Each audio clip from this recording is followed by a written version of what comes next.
So today we're going to talk about the three aspects of consciousness. We're going to talk about the mind, the ego. We're going to talk about the body, the vehicle. And we're also going to talk about the spirit, the true self. Let's start with the ego, the mind. The ego was originally designed to keep us physically safe. It does this by operating between two fears, the fear of not getting what we want or the fear of losing what we have. Every limiting belief is based in these two fears, not to mention most rotten behaviors. What has happened is that we've turned way more of our reality over to our egos than they were ever designed to handle. We've gotten to the point that we even actually believe that we are our egos. One of the things that happen as our egos evolve is we stop making new decisions in circumstances that seem similar, because with repeated experience we form associations that become automatic responses. In other words, we learn from our experiences, and those past experiences influence our approach on new situations. This is one of the ways that we shape our world. Another way that we shape our world is through our world paradigm. A world paradigm is kind of like a pair of colored sunglasses. Whatever color those sunglasses are, you won't be able to see because everything is that color. It's very similar with your world paradigm. One of these world paradigms is the world as a battlefield. In this paradigm, many people see the world as a battle to be fought, where good and evil are pitted against each other and the forces of light battle the forces of darkness. Here you have to fight for everything you get and fight to keep everything you have. Here we have the world as a trap. In this view, it's not about engaging in a struggle or vanquishing a foe, but to disentangle ourselves and escape from this messy world. We try to extricate ourselves and ascend to a higher supernatural plane. In this world paradigm, we seek to escape. Then there's the world as a classroom, a more innocuous version of the battlefield image. In this image, it's a kind of moral gymnasium where you're put through certain tests which would prove your mettle and teach you certain lessons so you can graduate onto other arenas and rewards. In this world paradigm, we feel that we are not enough. Then there's the world as a machine. That's where the world is viewed and you are viewed as an inanimate object that interact with other inanimate objects in predictable, mechanistic ways that are based on mechanical laws. In this world paradigm, we don't have to be creative. We don't have to do anything except our little part of the big picture. And then we have the world as a lover. In this world paradigm, imagine yourself in love with someone. That's how you see the world, and that's how the world sees you. So instead of being pitted against the world comes into cooperation with us in our manifestation because it wants for us what we want for us, because it loves us. So seeing that we are often limited by our world paradigms that's made up of thoughts, we can also see how thoughts have power over our perception. Thoughts are generally generated by belief. The ego is a complex structure of beliefs. A belief is, imagine a stone tower. It's made up of evidence that supports the belief. The belief's like a radio antenna. It sends out automatic thoughts. And those thoughts are collected by the hypothalamus, a part of the brain that's like a little factory that creates neural peptides. Those particular chemicals, those neural peptides, are the chemicals of emotion. So the belief generates the thought that creates the feeling, and then we use the feeling we have to back up the belief. It's like a self-permeating loop. Consequently, we keep getting into the same kinds of relationships, having the same kinds of arguments, encountering the same kinds of bosses, and doing the same kinds of things. Now let's talk about the body a little bit. The vehicle. Each of our cells has a group of receptors for neural peptides. An unaltered cell, or a cell in its natural form, has receptor sites for both positive and negative peptides. But when a cell reproduces, it reproduces not only based on the original cell, but also on the environment into which the cell is regenerating. So if the environment is flooded with negative peptides, the cells will develop more receptor sites for negative peptides and fewer for positive ones. And what happens then is the cell will actually crave the negative peptides. This sends your subconscious into manifestation mode, and your subconscious goes about creating the circumstances necessary to cause the beliefs to be triggered so that the peptides can wash over the cells and give them what they're addicted to. Now, if we move our focus out a little bit from the cells to the content of the body, we find out that we're made mostly of water, save a few crystalline substances. The water in your body is conductive of electricity. Electricity runs your body. Electricity is what your thoughts are. Did you know that your thoughts have an effect on you on a molecular level? There was a study done by Dr. Moshiro Emoto where he discovered that crystals formed in water reveal change when specific concentrated thoughts are directed toward them. He found that water that had been exposed to loving thoughts showed brilliant, complex, and colorful snowflake patterns. In contrast, water exposed to negative thoughts form incomplete, asymmetrical patterns with dull colors. So the body's mostly made up of a conductive liquid that can be affected by something as simple as a thought, and cells that become addicted to things that don't serve us. On top of that, we've got a mind full of beliefs that often limit us. We sound like a pretty hopeless lot when you really break it down, but there's another aspect to our consciousness that overshadows these two with all their shortcomings, and that is the spirit. The spirit is what we are before the body and the ego evolve. The simplest way that I can explain the spirit is imagine that you have a light bulb in the ceiling of a room. It is the source of light, and it is emitting light that is filling the room. You put a box over the light, and it appears as though the light's gone out. But the light is still the source of light. It is just filling the box. And in your limited perspective, you can't see it. Now you poke holes in the bottom of the box, showing individual beams of light. But it's an illusion.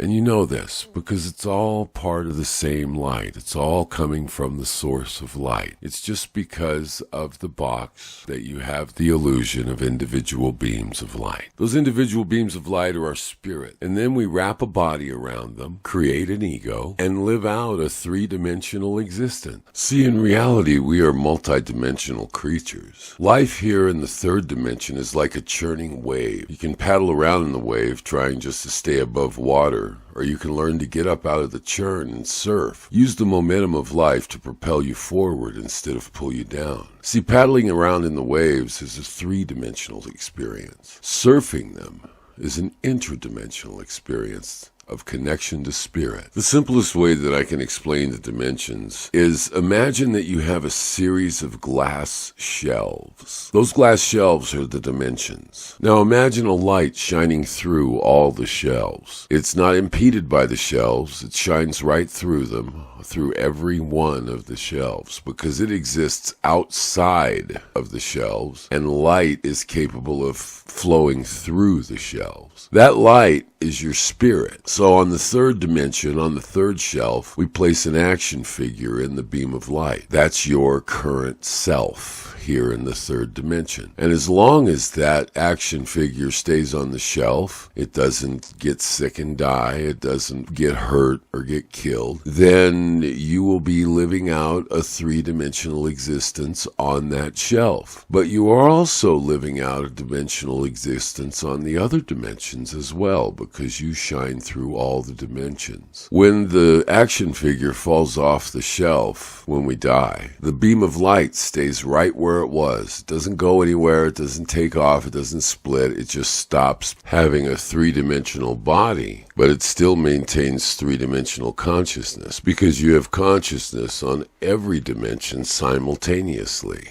Now, there are a lot of schools of thought on whether or not there's a finite number or an infinite number of dimensions. But what we're going to talk about is the three most readily accessible dimensions to us while we are doing our third dimensional lives. Let's start with the third dimension, which falls into the category of energetic dimension. Here, reality is dictated by subtle energies or vibrations that exist beyond the physical realm, but thoughts, emotions, and intentions have a profound influence on this reality. Just beyond the third dimension is the fourth dimension. This is a dimension of the variety of souls and spirits. In this dimension, souls, spirits, and other non-physical beings exist outside of space and time. Here, space and time is non-linear. The past, present, and future are experienced as simultaneous events, and the physical distance is transcended. Then we have the fifth dimension. This is a dimension of interconnectedness and unity variety. The dimension involves a recognition of the interconnectedness of all things and the underlying unity of existence. In these dimensions, individuals experience a sense of oneness with the universe or a deep understanding of the underlying spiritual laws that govern reality. Dimensional travelers become transcendental of 3D reality. Spiritual dimensions encompass realms of existence that don't recognize the limitations of the physical 3D universe. These realms are divine in nature and may serve as sources of inspiration, guidance, and spiritual growth. In these dimensions, you can associate with your soul tribe. You can find your guides, and you can find direction. The whole universe at its most fundamental level is consciousness, and the consciousness that permeates the universe dwells within each of us in our divine selves. In order to release the power of this divine self, we must bring into alignment the three aspects of our being. Alignment is the alignment of the three consciousnesses, identifying through the spirit while attending to the needs of the ego and the body. These three aspects of consciousness in many people are scattered. They identify through the ego, the body, or even sometimes the spirit, based on whatever situation they may be in, bouncing from one circumstance to another without much direction. More commonly, people are lined up, but not aligned for their greatest potential. They have found motivation and direction, but lack something integral, most commonly identifying through the ego with primary attention paid to either the body or the mind. So in our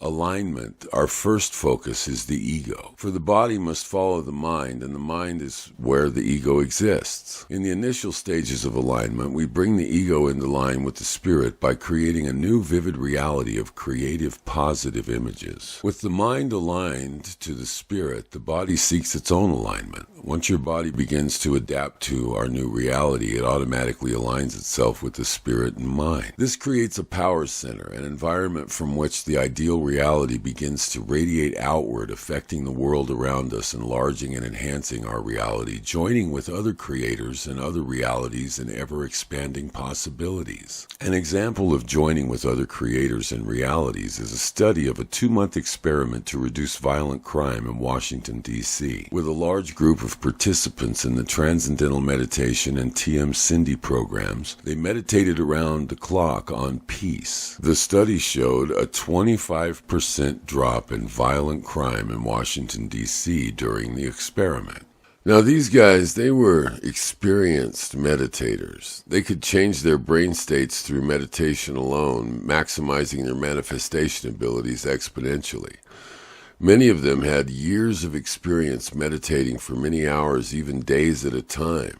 Until now, this type of manifestation has been reserved for the dedicated heavyweights of meditation. But we have devised a program. Using two combined technologies, we access the subconscious in a similar way that these Cindy TM meditators did, but without the hours of practice and dedication. Binaural beats are what we use. They are the result of two somewhat different but compatible tones that have been separated into the left and right earpieces of a pair of stereo headphones. When the human brain starts to process these somewhat different pitches, it will generate a beat in response to the fluctuation of the two different frequencies. In essence, a binaural beat is the result of the human mind filling in the missing information and thereby synchronizing two non-synchronized sounds into one single tone. These otherwise inaudible tones create a particular state. In the case of our program, it's a theta state. We also employ harmonic balancing. This technique gives us complete control over the frequencies and tones that enter the ear, therefore creating the brain state that we need to be in order to maximize our manifestation abilities exponentially. We then combine the modalities of psychotherapy, guided meditation, hypnotherapy, and subliminal suggestion to direct the subconscious in a similar but more effective way than other meditative practices. Hypnotherapy puts your mind in a state of relaxation called the theta state. Your subconscious mind is at its most suggestible, and this conscious mind is no longer guarding the door or stopping suggestions from getting through. This means that together we can talk directly with your subconscious mind. This is the part of the mind in which manifestation is initiated.